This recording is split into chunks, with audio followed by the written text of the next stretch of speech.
Hey, this is the World Advice Channel 2. What I want to talk about today is the truth about the Gen Z protests. So, when it comes to what the Gen Z protest is, for the people who are not familiar with it, it is a massive political grassroots movement that's spreading across the world where people are protesting, specifically, of course, Gen Zers, are protesting against the poor quality living standards, government corruption, and so on and so forth throughout the world. Okay? That is what it consists of. And when it comes to what the truth about the Gen Z protest is, when it comes to specifically if it's going to work or not, like, is there actually hope? The simple answer to that question, to be blunt and honest with you, is no. I don't think it's going to work. Now, the reason why I say that, not to sound as a pessimistic person, oh God, I hate those people. So, no, you don't have to worry about it. I'm not that type of person who believes everything is impossible, or something. But when it comes to talking about something like this, when it comes to relating to politics, you know, let's be honest, sometimes you have to be kind of cynical, pessimistic, whatever you like to say, to put it bluntly, okay? Because the truth of the matter is, when it comes to the political environment of the world, um, just in general for the longest time, and even for this situation in the world we live in today, it's not the greatest. And um, not only is it not the greatest, it's just bad. It's just plain old bad. And no one really wants to, of course, develop and change things in the government because they're all freaking corrupt, okay? So that's the truth of the matter. So that's the first thing I want to get across, okay, when it comes to understand the political climate. And when it comes to the idea of social movements themselves, which of course is the main focus of this video, when it comes to the idea, will this movement actually work and actually create a change people are hoping for? The reason why I don't believe it's going to is that we've seen this play out so many times before in history. For whether it could be decades ago to even in recent times, like the 2011 Arab Spring uprising. Okay, we had a lot of young people who are unhappy with how things were in a situation that's going on, or I should say what's going on in their nations. They're tired of the corruption, they're tired of the poor overall living standards, and so on and so forth. Yada, yada, yada, yada, yada, yada, yada. The whole nine fucking yards, as I'm certain you are all aware, as it always is. And in the end of the day, when you look at actually what happened to all of the Arab nations that had these mass protests and actually overthrew their governments because the people were tired of the conditions, whether it could be Egypt, whether it could be Libya, whether it could be another one, a North African nation, whether it's Algeria, Morocco, but there's some other nation that was there. And of course, let's not forget, at least one I know for certain, Syria. You do all this type of stuff. You fight so hard. These young people at least fight so hard for freedom. And in the end of the day, with Egypt specifically being a perfect example, you just have a lot of powerful people in positions of power who just hijack the situation and just fuck up everything. Once again, no surprise to anyone. They just screw up everything, and of course they try to leech off of you know, the movement that the people are experiencing and going through, and they just take it, through, of course, using the people as pawns when it comes to becoming powerful.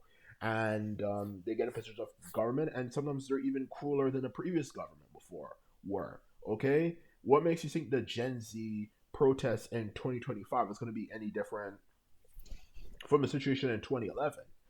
It's the same freaking thing. It's not going to change. The world is still going to be the same thing, the same shit, the same crap.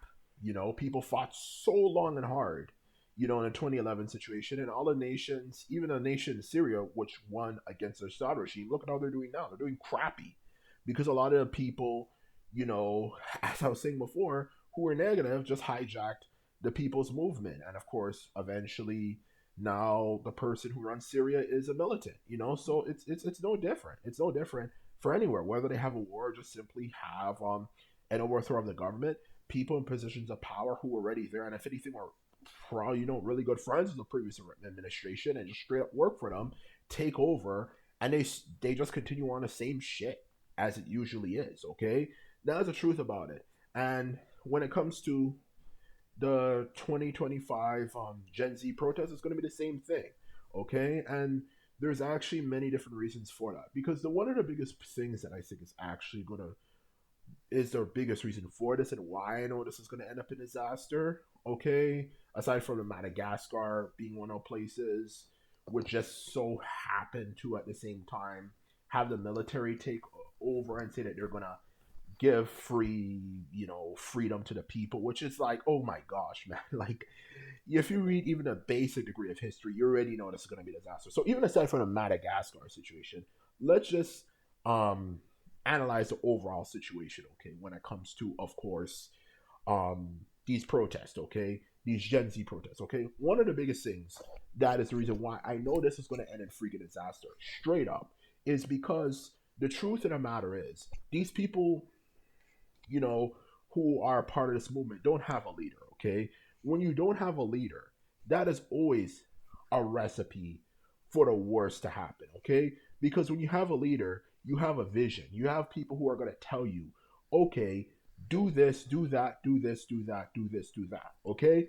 And you give a precise answer to what we're going to do, okay? When you have a movement that, as they like to proudly proclaim, that is leaderless, all you're just gonna have is just more drama. Because obviously, in the end of the day, we already know this. Humans do not get along with each other. We've never truly gotten along with each other. Even people we are friends with, sometimes we have massive situations where we don't get along with each other. Humans in general don't get along with each other, especially if they can identify themselves as being different in some way, shape, or form, okay? And when it comes to these movements, they are made up of people who have different beliefs, okay? Some are capitalists, some are socialists, some are communists, and even among those main belief systems, you have different denominations or different categories, I should say, of beliefs that those people have and all that type of stuff. Okay? So what makes you think that they're not gonna have infighting and drama? So what do you think is gonna freaking happen? Okay? So that's the first main reason why I know this is gonna end up in disaster. When it comes to the two main reasons why I know this is gonna end up in a disaster for the Gen Z protest. I'm not being a hater, I'm just speaking of facts. You want the truth, you're gonna get the truth, okay? So that's the first main reason, okay? When you don't have a leader, you're gonna have problems, okay? You need leadership. And when you look at history, to continue on with my first point of why I think it's gonna end up a disaster, um, when you look at history, all the nations that ever succeeded had leadership, okay? They had a main leader who told people what we're gonna do. Yes, there were measures to make sure that, of course, they didn't become too powerful to the point they become tyrannical, but at the same time, there was a leader who said, we're going to do this, we're going to do that, we're going to do this, we're going to do that. Even though they had to vote, had to have their rules put in by a vote, just like, for example, Rome, they had a Senate. At the same time, there still was a leader who had a clear vision. When you have moments, you don't have vision, okay? So what do you think is going to happen when we get overthrow them? What's going to happen, okay? That's the first thing why I know it's going to end up in disaster. The second main reason why I know it's going to end up in disaster is simply down to the fact that when it comes to the situation, the first thing you obviously want to do, if you, as the saying goes, okay, if you really want anything to work in life, you need to have a good foundation. You can't build a house if your foundation sucks. And when it comes to politics, it's definitely no different whatsoever, okay? And if you really want there to be someone who, of course, is going to actually drain a swamp and make things better for the people in the nation, you're going to need someone from a movement. And as I already said, the movements for these groups is leaderless. Okay, that's the first thing I want to get across. As we all know, as I already said, it's leaderless. It doesn't have a leader whatsoever. But at the same time, let's just say, maybe they could find leadership at some point, or even let's just imagine they had a leader. Okay, if these people actually wanted things to change, well, of course they do. But if things were to actually change, they would not trust anyone in the government, because all these people in the government, whether it could be Tibet or Madagascar, all these people are the same. No matter how you look at it, they're all the same. Even if they say, well, we were actually against him, they're all the same. The fact that they even stood by this person who is a leader of this so and so whatever nation, and they did the things that they did, shows that they're not gonna be good leaders. So in other words, do not trust any of the leaders for this movement. But I know a lot of nations are gonna do it, and if not all nations are gonna trust some of the previous people who work with the previous administration. And once they get in power, they're just gonna screw everything up like they usually do, just like we saw with Arab Spring. So in short, I don't think it's gonna work. It's depressing, but if you want to know the truth, you're gonna get the truth, and hopefully one day things will get better in this world. But I don't think these protests are gonna cause any real change. So anyway, this is my video. This is all I have to say, and simply put them out.